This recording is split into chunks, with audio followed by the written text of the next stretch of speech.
which is by Dr. Sri Kumar Gunduru.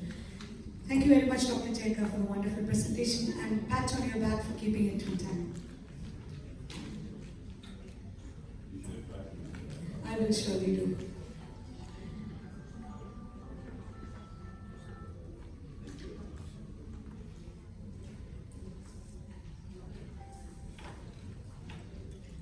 Dr. Sri Kumar Gunduru is a specialist dermatologist and medical director of Amber Clinic's Dr. Joseph's Polyclinic in Dubai.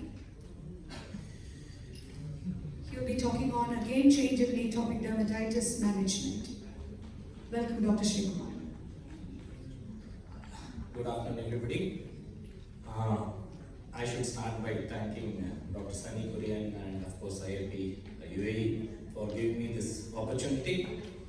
Their organization is exemplary, and I'm amazed every time I see the way they conduct their conferences. It gives me double pleasure to speak in the presence of my professor and teacher and a mentor, Professor Jacob Thomas. My own background is I'm from Chennai, and I was mentored in Madras Medical College and Christian Medical College Vellore. But I have been in the Middle East for nearly 20 years now. My initial career was in Madras Medical College as a teacher for a short while, but I have been in private practice for a long time. Why I should talk to you? Of course, my primary focus in my practice is immune-mediated inflammatory conditions, and I have more than 130 patients on various biologics. I have a huge number of patients of psoriasis on biologics. I have a large number of atopics of late on biologics. I have a lot of patients with urticaria on biologics and including pemphigus. So I deal with biologics pretty commonly. So let me start straight away. Of course, why am I here?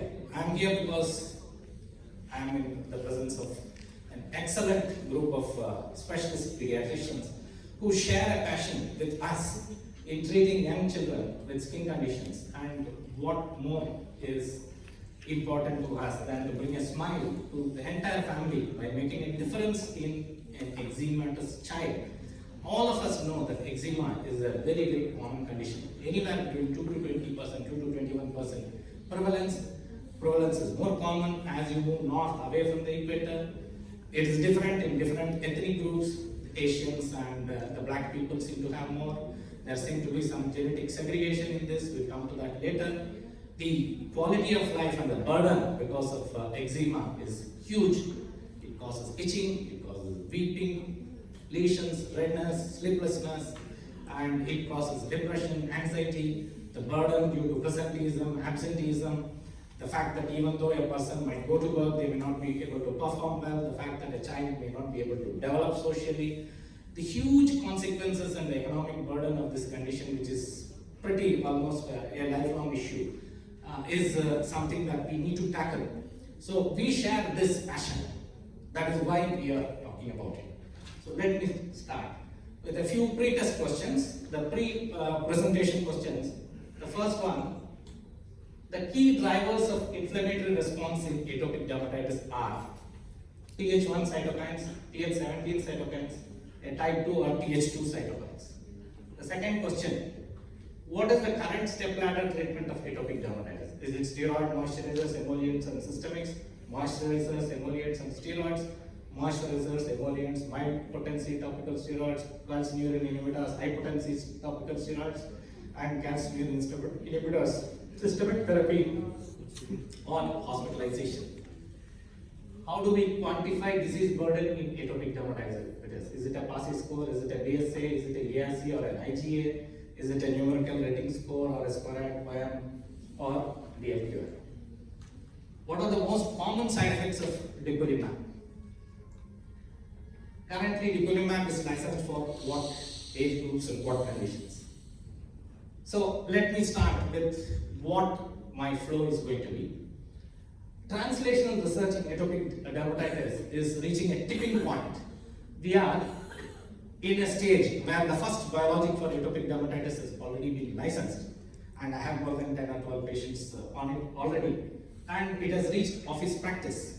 So the United Arab Emirates government has fast-tracked licensing of dupilumab, and In fact, the story of the licensing, whether it is US or the Europe or whether it's the Middle East, is quite interesting. And the need for a game-changing drug in atopic dermatitis has been recognized by most governments. Of course, my disclosure, I have been a speaker and I have been a member in the advisory committee of Novartis, AbbVie, LADD and Sanofi. But definitely I have not been paid for this talk. This has absolutely, the comments have nothing to do with my commercial interests. The objectives of this talk is to share my personal experience in this exciting era. Of course, I will focus on my experience. I am not a researcher. I am not somebody who has participated in the trials. I am not somebody who is going to talk too much about the trials which got the licensing and all that. I will stick to my experience. And of course, to discuss the protocol and to highlight the need of better documentation. In Dubai, we are in an era of insurance medicine. You need to document your diagnosis, the need for a medication, and clearly demonstrate and document that what you are prescribing is appropriate for this patient. And we need to document clearly the effect, and we need to document the side effects. Of course, this is a very brief depiction of the pathogenesis of atopic dermatitis. The three central factors are a barrier defect, increased transepidermal water loss, an aberrant immune inflammatory response in the skin, and environmental factors, be they bacteria, viruses, fungi or others, which seem to trigger itching. No itch, no atopy. So pruritus is a very special factor in atopic dermatitis. We try to understand this in different ways, the so-called inside-out hypothesis, the so-called outside-in hypothesis. The basic thing is that we seem to be behaving like the old blind man looking at an elephant. So it depends on what you look at, what you see as the primary factor in the atopic dermatitis pathogenesis is probably dependent on the angle at which you look at it.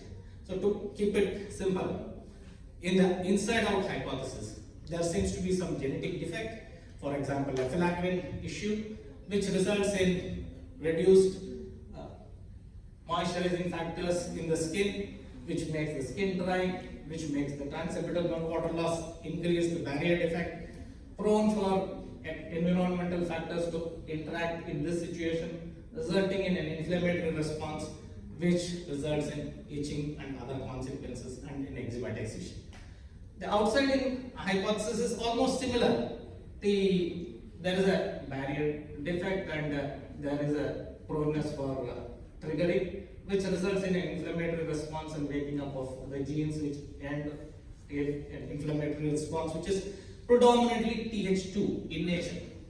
Now, interesting things have been done as far as the pathogenesis and our observations are concerned. For example, a recombinant human epidermis has been used in the lab in vivo, and then you can add interleukin 4 and 13 and see the consequences. I don't want to go too much into the pathogenesis because that's not the focus of my talk. Let me straight away go to my first case. My first case was a 27-year-old female, a known case of atopic dermatitis since childhood. Her DLQA was 20 on 14th April 2018. She was frustrated and had started self-treatments even with oral steroids. She was not willing for cyclosporine. I had seen her more than 15 years myself. She grew up right in front of my eyes. She ended up becoming a physician herself. In fact, she ended up becoming a specialist. And she was young, 27, not married. There were itchy, weeping lesions on her face. She was literally suicidal.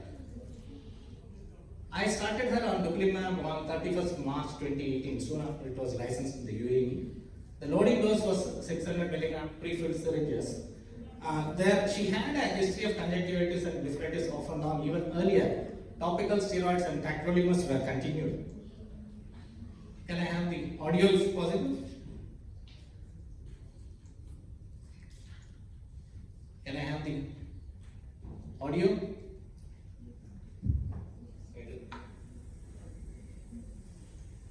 I had atopic dermatitis dermatitis as a child. I had atopic dermatitis as a child, but it's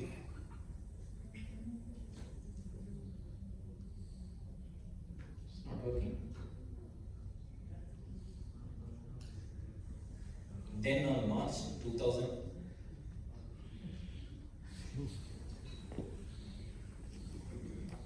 I had atopic problem. I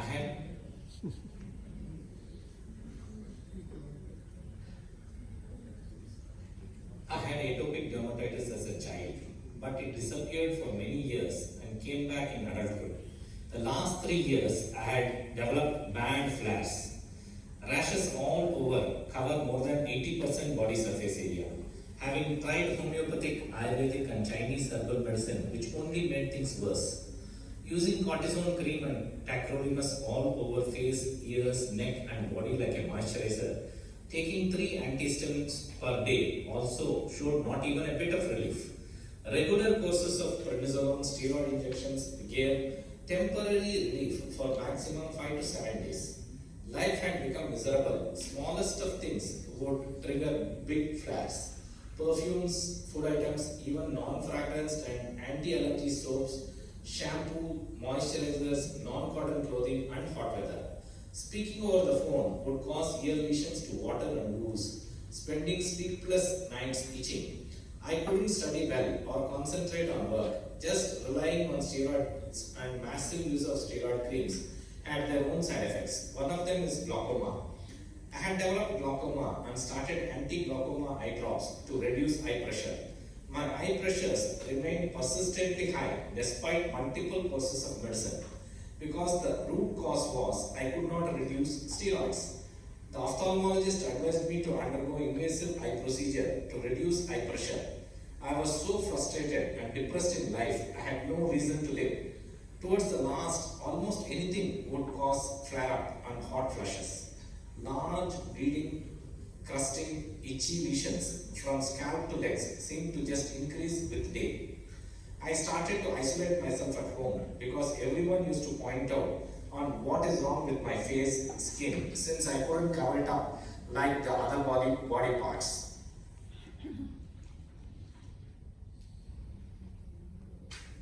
Then on March 2017, I went to one of the well-known dermatologists, Dr. Sri Kumar. He suggested the latest biologic injection to Pixent, which has to be injected twice a month. This had no steroid side effects. Only well-known side effect is eye symptoms. No monitoring was required. Everything seemed fine. The only apprehension I had, it was an injection and had to be taken lifelong. Since my condition was so bad and desperate, I was willing to take this big step. I was told it would take at least 16 weeks to see 70% relief. It took my system a little longer to affect. By 6 months, my body lesions started healing, and after 1 year, my face also got much better. Slowly over the months, my steroids and antihistamine use started declining, due to which the eye pressure have become normal. Without using any of the anti-glaucoma eye drops or doing any invasive procedure. The only minor side effect of the injection was redness, itching and dryness in both eyes, which I managed by using eye lubricants, cyclosporin and occasional steroid eye drops. It has been more than 2 years since I am on Dupixent, and by God's grace, my condition is well controlled. I rarely use antihistamines, tacrolimus and steroid ointments, or occasionally use it 2 to 3 times a month maximum. My current management for atopy is only Dupixent and intense moisturizing after a shower. I am so grateful.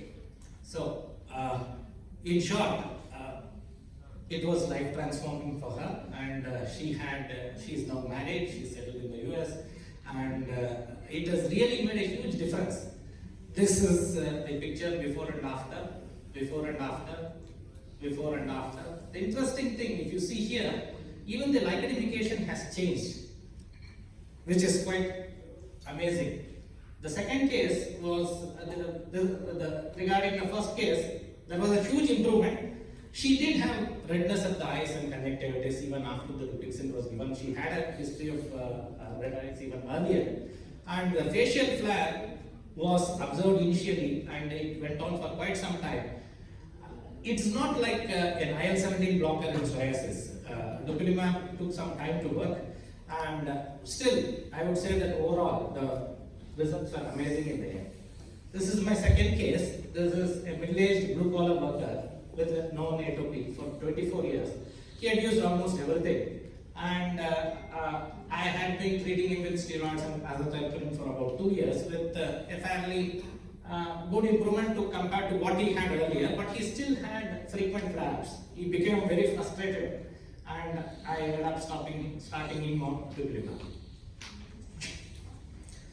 Dear Dr. Sri Kumar, from my landing in UAE in 1995, I was suffering from atopic dermatitis, due to which I was unable to concentrate in my work regularly because of severe itching on my dry skin and irritation on my eyes.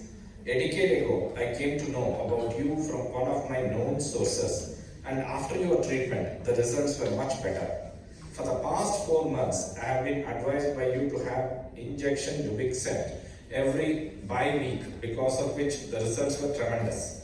Now the itching got reduced by 95%, no more patches and linings throughout the body.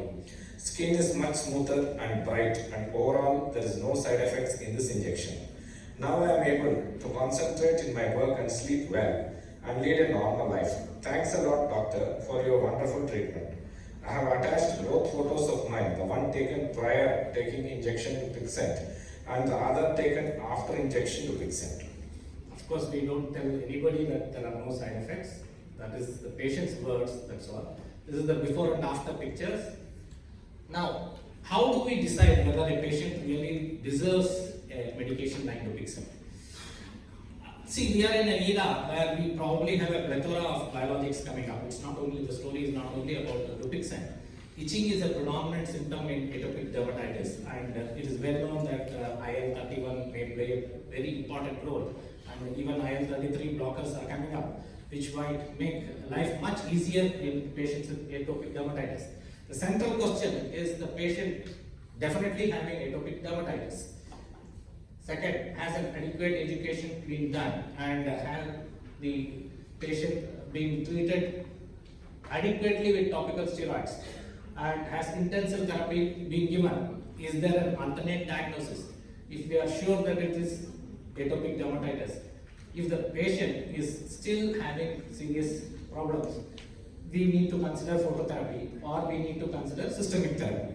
So once we reach this stage, one of the medications available to us is Dupixent. The issue here is that we are dealing with a highly targeted agent which is systemic in administration, pretty effective, and seems to be pretty safe. Again, coming to the pathogenesis, the central issue as far as the inflammatory response in atopic dermatitis is Th2 driven, and Dupilumab, a monoclonal antibody which blocks the receptor for IL-4 and IL-13, makes a huge difference in the normal skin, the acute lesional skin, and even in the chronic lichenified areas of the skin, which can be demonstrated by various ways, whether it is in vivo or in vitro. And we can demonstrate by interesting tests. For example, you can do something called like atopic patch test. You can take house dust mite extract and put it as a patch test in a person with atopy, and then you can biopsy and see the effect, the increase in the dendritic cells, Langerhans cells, and the Th2 response. Of course, if you pre-moisturize the skin, it is easy to demonstrate that moisturization itself can modify the response to house dust mite. Now, this is a depiction of how Dupilumab works. A stepladder treatment which is well known to us. Modification of the stepladder treatment recently as per the 2018 European Union guidelines, with Dupilumab being considered as one of the systemic agents. The protocol, very simple. We need a clear indication. The diagnosis should be very clear. There should be no contraindication for the dupilumab use, and we should have a clear documentation. What do you mean by contraindication? It's not licensed in pregnancy, it's not licensed during breastfeeding. Live vaccinations are not supposed to be given when we are using it. We need to consider issues, a history of eye problems, history of parasitic infestations, steroid use, especially if the patient has asthma. As we know, 40 to 50% of patients with atopic eczema also have asthma. Nearly 25 to 35 seem to also have allergic rhinitis, whereas only 10 to 25% may have food intolerance, which is actually controversial. It depends on European statistics, and the US statistics seem to be different. Confirming a diagnosis of food intolerance is pretty difficult. Need of live vaccines have to be kept in mind. Pregnancy and breastfeeding, of course. My bibliography. Now, coming to the post-test. The key drivers of inflammatory response in atopic dermatitis are Th2 cytokines. This doesn't mean that is the whole story. Of course, barrier defects. Nowadays, omics, proteomics, and omics studies have demonstrated a huge difference in the lipid to protein ratios in the skin of atopics, and the so-called liquid biopsies are being done. In vivo studies in which you use Raman's radiations to see the difference in the epidermal barrier, and other things are now available. The cytokine profile in atopic dermatitis and psoriasis. See, Th2 is the predominant one in atopic dermatitis, whereas Th17 is the one in psoriasis. If you block Th17 in psoriasis, you can produce a huge difference in most patients, whereas you don't say the same thing with Th2 blockage in atopics. You do find a huge difference. For example, their studies say that nearly 1/3 of patients have a 100% clearance. And if you talk about EASI, for example, the eczema severity index, you have an improvement of around 45% in of patients. Whereas the response with the IL-17 blockers in psoriasis is huge. Therefore, it's obvious that it's not just a story of Th2. There are many other players in atopic eczema. Again, the same thing.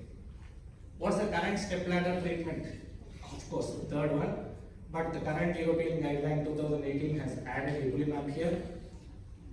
The world, the latest. Of course, how do you assess? See, most of the studies nowadays are assessing the IGA or the EASI score. There are any number of assessment tools for us. For example, the POEMS, the SCORAD, the patient SCORAD, which can be downloaded as an app.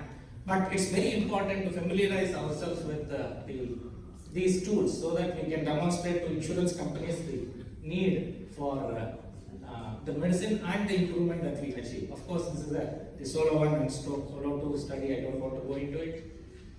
Just to show that IGA and EASI were used, the Corona study. The most common side effect of dupilumab is injection site reaction and conjunctivitis. These are the data in their studies. Again, I don't want to spend time on this.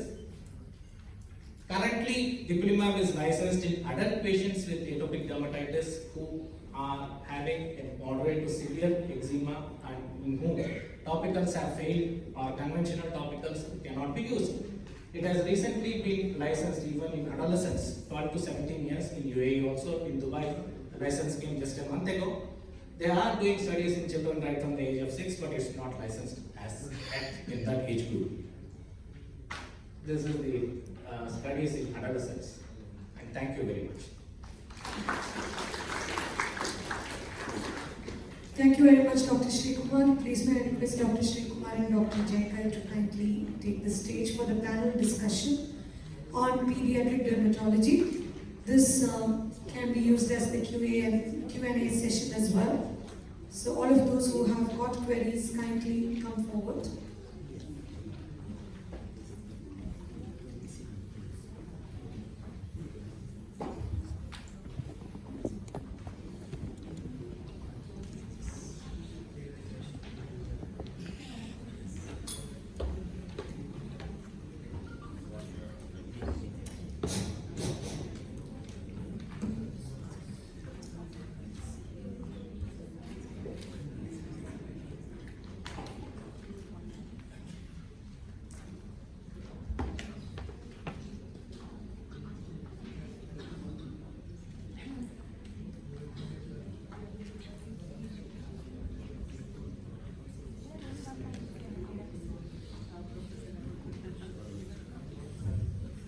questions here. One is what percentage of patients with atopy ultimately used biologics? The second one was what about pediatric patients? Both your cases were adult. Why didn't you show a pediatric case? To answer the second question first, the license for adolescent age was received in Dubai just about 20 days ago. So there was no way I could ever have used the nipolimab in a pediatric patient till recently. The license which we got about a year ago or so was for adults. So I have around 12 patients or 13 patients now, adult patients on nipolimab. Recently I have actually evaluated and started one patient just last week, that was an adolescent.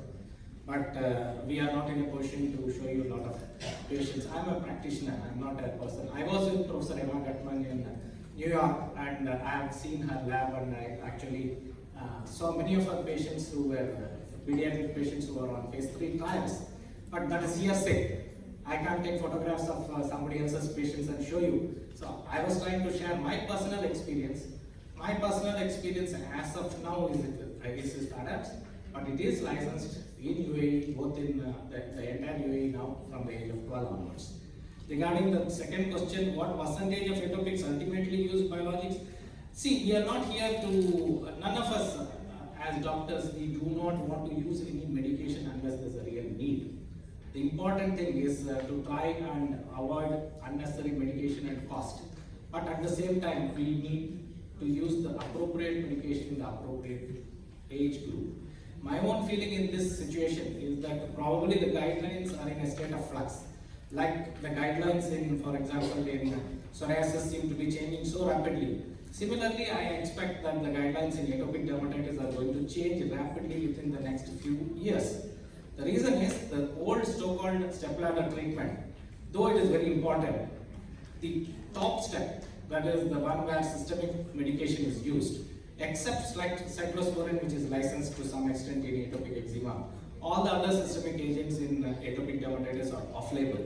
And most of the conventional systemic agents are pretty toxic. Therefore, we are definitely in the area of the biologics. It's not, the story definitely is not only Dupixent. The IL-33 blockers are also coming. And nowadays, we do have molecular markers which might differentiate between psoriasis and eczema, and like Professor said, there is a subtype of atopic dermatitis which shares the genes and the phenotype and genotype of psoriasis, especially among Asians. Whereas in the white-skinned people, it seems that the eczema is totally different. Similarly, even the comorbidities of atopic dermatitis are not just hay fever or asthma or food intolerance, esophagitis, nasal polyposis, so many other things are coming up. The Th2 mediated inflammatory conditions are quite in large number, and the benefit of using this kind of medication is that it seems that it works in almost all the other comorbidities at the same time. So a patient with an eczema, with an asthma will definitely benefit with this medication. At the same time, we need to be very careful that we don't stop a steroid the patient may be on. For example, if a person is on a steroid for an asthma or something, and then we start the patient on Dupixent, we need to be very careful, counsel the patient not to stop the steroid, but to continue with it, whether it is inhalational or this one, and to taper the steroid gradually before depending on Dupixent alone as a treatment. That's not my realm. My realm is more in the skin part. But we need to be very careful with the history and the comorbidities of a patient before we proceed. There is one more question here.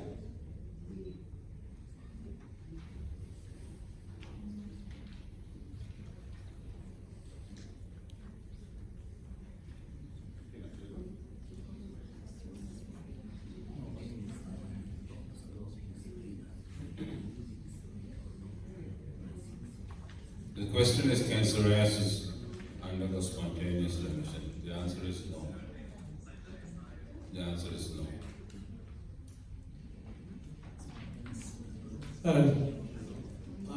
Thank you for the wonderful presentation, Dr. Jaikar and Dr. Srikumar. Being this an IMD platform, and most of us here are pediatricians, now in the age of Google, it becomes very important before we give any hope to our patients, because they may tomorrow come up with us with Dupiximab and ask about it, and about their children who are not very properly responding to general management of atopic dermatitis. So before giving such hopes to them, would you like to share some of the possible early indicators that, okay, apart from being regularly, compliance being good, properly being treated and using emollients and the dietary part being taken care of, and all those basic things being done for atopic dermatitis for that child, for example, an 8-year-old child. So currently, of course, we cannot use Dupiximab for them, but what kind of children you will classify, okay, well, very potential candidates will be properly responding to that? For Dupiximab? Yeah. See, the thing is, if there are two ways of looking at it. One is if you look at the label of the medication. The label says that moderate to severe atopic dermatitis, which should be demonstrated by an IGA or a global score or a EASI or a SCORAD or a POEMS score. Documentation that we are dealing with a moderate to severe atopic dermatitis, number one. Number two, of course, the conventional medications are still primary, and if there is a clear-cut failure of the conventional medication to make a difference in the quality of life, and the quality of life persists at a poor level. The second one. The third is, see, very frankly, all of us have spent a lot of time on atopic dermatitis. If you ask me what is the worst thing about atopic dermatitis, it is time. Time spent counseling the patient, time spent counseling the parents, time spent on ensuring compliance with treatment, time spent by the patient and the family putting wet wraps, putting creams, being afraid of topical steroids, being counseled about how to make sure that they use the steroid correctly without overusing or underusing it, time spent actually trying to walk through with the entire family during acute flare-ups. So the time spent by the doctor, the nurse, the patient, the family on this condition is terrible. It takes away a huge chunk of time of productive time of a child and the entire family. And with the current, it's not just Dupixent. Dupixent is the only licensed one now. That's why I spoke about it so much. But I know that in phase 2 trials, there are other biologics which can make a huge difference, for example, for the pruritus. So there's an IL-33 blocker which is coming up, which is seems to be very promising for the pruritus. Pruritus is the central story of eczema. And then, see, the microbiome on the skin is very strange. Somebody was telling in the morning that we actually are hosting more than so many thousands of organisms in our body, and we exist for the existence of those organisms. The microbiome on the skin of a normal person is totally different to the one you find in atopic dermatitis. It's not just the bacteria, it's not just the story of Staph aureus or Staphylococcus or whether Staph aureus can cause superantigen kind of a reaction. It's a story of the fungi, it's a story of the type of viruses that can be cultured in the skin of atopic dermatitis. And like I was saying with the omic studies and all that, atopic dermatitis is a very complicated condition, and the heterogeneity, genetic heterogeneity seems to be huge. For example, you can divide atopic eczema patients into sweaters and non-sweaters. There are some people in whom the sweat seems to be a primary trigger for a flare, and if you do some sweat analysis, you will find that the sweat droplets are larger in them. There's a lot of things going on in atopic dermatitis. But for a practitioner, as a practitioner, we now have a molecule which is licensed, and we need to have an honest talk with the parent and the family. Somebody asked me recently, you are trying to give a biologic for a child, what will be the long-term consequences? There is no organotoxicity with this Th2 blocker, which has been demonstrated. There is no need to do blood tests before and all that. But whether live vaccines can be given, they have not done studies on live vaccinations with Dupiximab. But you need to be careful with that. Similarly, parasitic infestations. We need to be honest with our patients, counsel them. The conventional treatment is still definitely number one. The role of emollients is huge. The epidermal barrier is a very, very, very important factor in atopic dermatitis. Professor Jayakar is going to actually give a huge, I believe, a complete comprehensive workshop on atopic dermatitis tomorrow evening. So I think let me stop. Today evening, sorry. Okay, so there is no pre-treatment assessment which tells you that this patient may respond better or this patient may respond better. There is nothing like I'll that. make a long story short. It should be moderate to severe atopic dermatitis, usually taken on IGA, that is investigator global assessment, number one. Number two, the individual should not, I'm not using the word child, I'm using the word individual should not have responded satisfactorily, at least to the level of 50% to the conventional drugs like cyclosporin, methotrexate, etc. Number three is the vaccination life should have been over. If these three things are there, then your deployment is found to be useful. Thank you. Any more on that particular aspect? Nothing. Obviously, we'll refer only those patients which are basically done with these basic things. But of course, I thought maybe some pre-assessment. See, the point is, no point in jumping at a new drug because it's available. Correct. You have certain clear-cut guidelines with which you should use it. Thank you so much.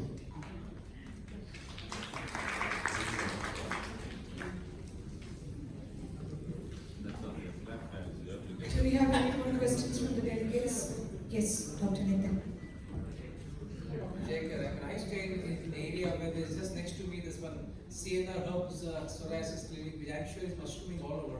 I mean, throw some light as to how patients are delivered. Is it true there's something happening there, or is just, I mean, is it allopathic, ayurvedic, homeopathic, I don't know, combination? I am only an allopathic practitioner. No, I understand that, but I'm sure you know the insight of the traffic that's going on. No, what I just discourage them straight away. I say, if you're happy with it, please go there. They'll come asking me for advice so many times. So-and-so told me that so-and-so is doing a thing, shall I go there? I said, it's for you to decide. But I can tell you where psoriasis is concerned, I can give you good relief. Certainly I can give you good relief. I cannot cure. Nobody under the sky can definitely cure psoriasis as of today. All of us can only control it.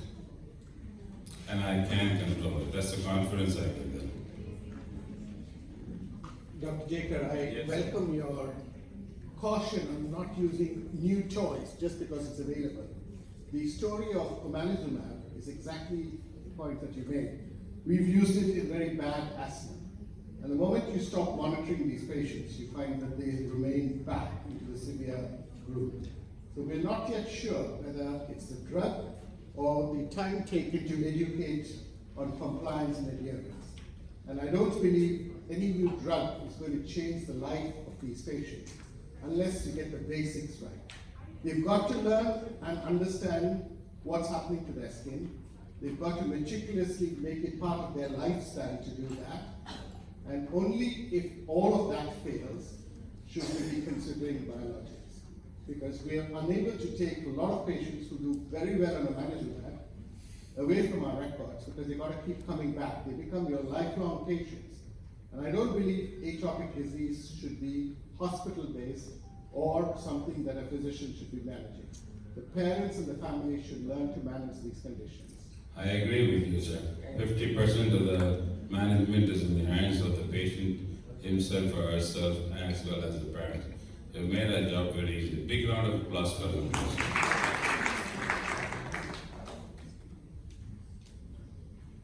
We don't have any more questions. This is time to break for coffee. This is going to be a very short break, just 15 minutes, and I hope that we will come early in time to start the next session so that we finish on time. We will try to finish the sessions earlier than scheduled. If you would kindly come back, reconvene earlier than